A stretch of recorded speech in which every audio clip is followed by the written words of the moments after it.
Assalamualaikum warahmatullahi wabarakatuh. Hari ini kita akan praktikum sangat sederhana, yaitu tentang pengukuran. Sebelum itu, saya mau perkenalkan beberapa alat ukur yang akan kita gunakan ya. Kita akan menggunakan ini, yang pertama vernier caliper atau kita umum mengenalnya dengan nama jangka sorong ya. Kemudian yang kedua ada micrometer skrup ya. Dua ini aja yang akan kita gunakan hari ini, tapi untuk perkenalan ya, ini ada stopwatch. Saya rasa jarang yang pernah lihat stopwatch ini ya, karena zaman sekarang semuanya pakai stopwatch di handphone. Ini adalah stopwatch analog.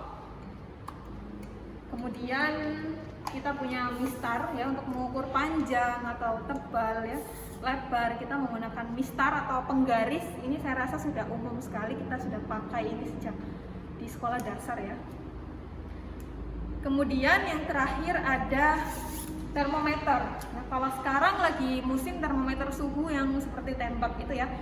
Kalau ini termometer untuk cairan ya, termometer untuk cairan, termometer raksa ya. Oke. Yang akan kita gunakan cuma dua aja. Hanya micrometer skrup ya, dan jangka sorong. Pertama kita kenalan dulu dengan jangka sorong ya, seperti ini penampakannya. Dia bisa digeser-geser. Dia bisa digeser begini. Ya. Ini ada rahang bawah atau outside jaws atau rahang luar ya. Beda buku, beda cara penyebutan, intinya sama. Dia terdiri dari dua bagian ya, bagian yang tetap, rahang tetap bawah dan rahang sorong bawah. Rahang sorong itu rahang geser ya. Yang atas ada rahang atas, ada yang disebut inside jaws karena untuk mengukur diameter dalam dari lingkaran atau cincin. Ini juga terdiri dari dua bagian. Yang pertama adalah rahang atas tetap, yang kedua adalah rahang sorong tetap. Rahang sorong atas, sorry. Ya, sama aja intinya. Di sini ada pengunci ya, jadi kalau ini diputar sampai rapat, nanti jangka sorongnya nggak bisa digeser. Untuk menggeser kita buka lagi kuncinya. Ya. Ini ada depth bar. Jadi ini untuk mengukur kedalaman dari gelas misalnya atau tabung bisa ya. Kemudian skalanya ada banyak sekali ya, bisa dilihat di sini. Ini ada skala utama, ada dua, yang bawah ini satuannya cm, yang atas satuannya inch ya. Yang bisa digeser-geser ini namanya skala vernier. Skala vernier juga ada dua ya. Yang bawah dengan satuan milimeter, yang atas dengan satuan inch ya. Kita akan coba mengukur sesuatu ya menggunakan jangka sorong ini. Saya sudah siapkan lensa ya di sini. Kita mau ukur diameter lensa ini berapa sih? Sebenarnya kalau mau pakai penggaris bisa ya, tapi nanti kurang akurat hasilnya karena beda ketelitiannya ya. Nanti kalau mengukur diameter pakai penggaris agak bingung ya, agak susah. Jadi kita pakai jangka sorong supaya hasil pengukuran kita benar-benar akurat. Kita langsung aja jepit begini ya, dijepit begini. Jangan begini nyepitnya ya, ini salah ya.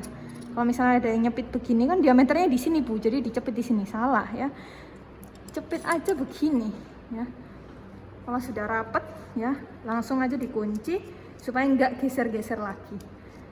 Sorry, sebelum digunakan ya, ada yang kelewatan. Kita harus kalibrasi dulu. Kalibrasi itu apa? Dipaskan dulu nolnya ya, nolnya harus sejajar ya, satu garis. Ini udah ya kalibrasinya, sip. Baru kita pakai seperti tadi ya, kita jepit. Kalau udah rapat begini langsung dikunci. Sudah tidak bergeser, kita baca. Saya letakkan di sini supaya pembacaannya lebih jelas ya.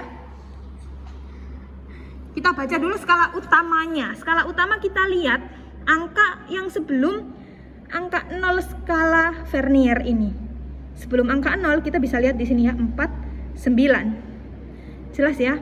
Sebelum 0, saya ulangi lagi, sebelum 0 dari skala vernier, skala utama menunjuk 49. Jadi langsung kita tulis saja 49.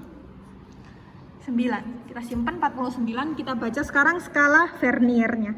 Skala Verniernya kita cari yang segaris dengan skala utama.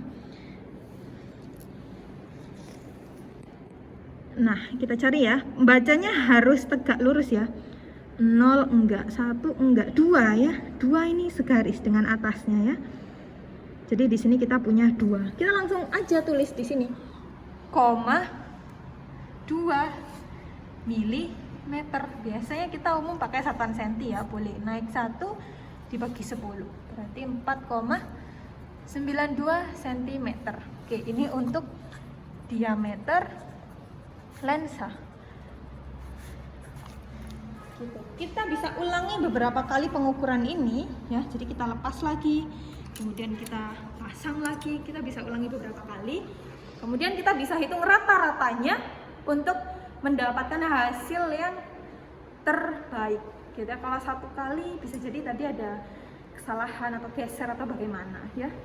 Oke, kita akan gunakan rahang atas sekarang. Tadi kan kita pakai rahang bawah ya untuk mengukur diameter luar dari lensa ini ya. Karena ini bentuknya lensa bukan cincin, jadi kita tidak bisa ukur diameter dalamnya. Karena nggak ada diameter dalamnya ya, ini pejal ya. Sehingga kita coba ukur diameter dalam dari gelas ini aja ya, Baker glass ini namanya. Caranya gimana? Sama aja, langsung aja dicepitkan di rahang atasnya begini atau inside jawsnya. Oke, gini ya. Kalau sudah pas, langsung aja kita baca skalanya.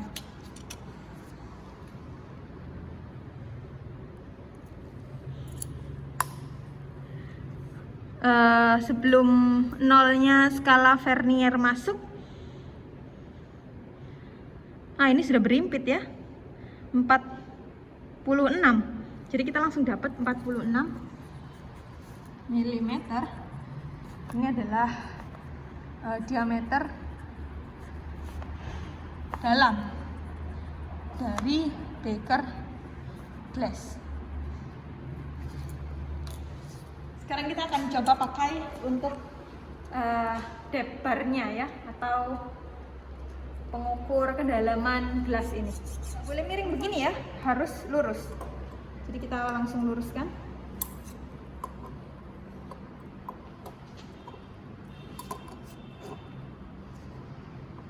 Segini ya. Sudah pas. Kita angkat. Kita baca skalanya. Sama seperti tadi, kita baca angka di skala utama yang sebelum angka 0 skala Nonius atau skala Vernier ya. 73 ya. Kita simpan. 73 kita tulis. Komanya kita baca skala Vernier yang segaris dengan skala utama. 1 enggak, 2 enggak, 3 enggak, 5 kurang 6 ya. 6 ini sempurna sekali, lurus. Jadi 73,6 mm, atau kalau mau jadikan senti bagi 10 ya, naik 1, ketemunya 7,36 cm. Gampang ya. Oke, sekarang kita akan menggunakan alat ukur yang kedua, yaitu micrometer screw. Bedanya apa dengan jangka sorong? Sebenarnya di wadahnya sudah ada bedanya ya. Kalau micrometer screw dia punya ketelitian sampai 0,01 mm. Sedangkan tadi jangka sorong ketelitiannya hanya 0,05 mm aja. Jadi dia sedikit lebih teliti daripada jangka sorong. Tapi misalnya nih ya, kita mau mengukur ketebalan kertas ya, atau ketebalan sampul dari modul praktikum ini, kita pasti nggak bisa pakai jangka sorong. Kita bisa pakai micrometer screw. Ajaib kan? Padahal ini tipis banget loh ya. Sekarang kita akan coba mengukur sesuatu ya menggunakan micrometer screw ini. Saya di sini sudah siapkan tabel obat ya, tablet obat, sorry. Ada beberapa tablet, kita pilih satu, sama pilih yang besar ini. Kalau kita mau mengukur ketebalan tablet ini, kita lebih baik pakai micrometer screw. Kenapa? Karena kalau jangka sorong ya, tadi kita udah lihat sisi penjepitnya itu dia tajam ya. Jadi kalau mau ukur ketebalan tablet obat, selain micrometer screw lebih akurat, ini juga takutnya nanti obatnya patah ya, karena kalau dicepit sininya tajam, nanti obatnya rapuh, patah ya. Oke, sebelum itu kita kenalan dulu ya. seperti ini bentuknya micrometer screw ya, bisa diputar. Ini ada anvil ya. Anvil ini poros yang tetap ya. Ini ada spindle, poros yang bisa bergerak ya. Ketika kita putar, spindlenya ini bergerak, bisa menjauh, bisa mendekat. Ini ada lock nut ini pengunci ya. Kalau tadi di jangka sorong, penguncinya ada di atas ya. Masih ingat? Penguncinya ada di atas. Kalau di micrometer screw, penguncinya ada di tengah-tengah ya. Kemudian ini ada sleeve ya. Sleeve itu tempat di mana kita bisa melihat skala. Ada dua skala utama dan skala nonius. Kalau jangka sorong tadi dia punya skala utama dan skala vernier. Kalau micrometer screw dia punya skala utama dan skala nonius ya. Ini bagian yang bisa diputar namanya spindle. Ini juga bisa diputar, ini namanya ratchet. Dia bisa membuat putarannya lebih slow ya. Jadi kalau kita mau menggerakkan udah deket sama benda yang di sini, kita mau gerakin pelan-pelan, kita pakai ratchet ini. Oke. Ini namanya frame ya, yang bawah ini namanya frame. Di sini juga ada tulisan ketelitiannya ya, 0,01 mm. Sebelum kita pakai, kita kalibrasi dulu. Masih ingat? Kalibrasi itu adalah ngepasin ya, gampangan itu ngepasin angka nolnya. Oke ya, bisa dilihat angka nolnya sudah pas ya, sudah lurus. Oke, jadi bisa kita pakai. Kita langsung cepit tabletnya begini. Sudah pas, langsung kita kunci. Setelah kita kunci, kita baca. Saya letakkan di sini supaya lebih mudah membaca. Untuk skala utama ya, skala utama itu yang ini skala utama. Langsung dibaca saja angka yang terlihat. Di sini terlihat 4 ya. Ini kan 0, ini 1, yang bawah itu setengah. 2, 3, 4 ya, 4. Kemudian untuk skala noniusnya kita baca yang segaris dengan skala utama. Sorry, saya coba paskan lagi. Nah, ternyata bisa. Kita kunci. Ya, skala noniusnya ini menunjuk angka berapa ya? 25, 26, 27, 28 ya. 28. Jadi langsung aja kita tulis tebal tablet obatnya adalah 4,28 mm. Sudah begitu saja. Mudah sekali ya, mudah sekali. Kemudian kalau termometer saya rasa semuanya sudah bisa ya, tinggal dibaca aja. Penggaris atau mistar juga sama. Kalau stopwatch ini mungkin yang belum kenal, kita kenalan sebentar. Kalau mau menggunakan, kita klik ya. Kalau kita mau stop, kita klik lagi. Langsung kita baca. Misalnya tadi waktu saya menjelaskan, ternyata saya hanya butuh berapa ini? 2 ya. 2 sekon ya. 2 sekon, nggak sampai 5 detik ya. 2 sekon itu 2 detik ya. Kalau kita mau restart ke 0 lagi, kita klik lagi.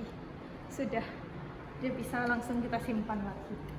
Tapi zaman sekarang pakai stopwatch handphone sudah lebih canggih ya, karena langsung 0,01 sekon pun kebaca. Oke?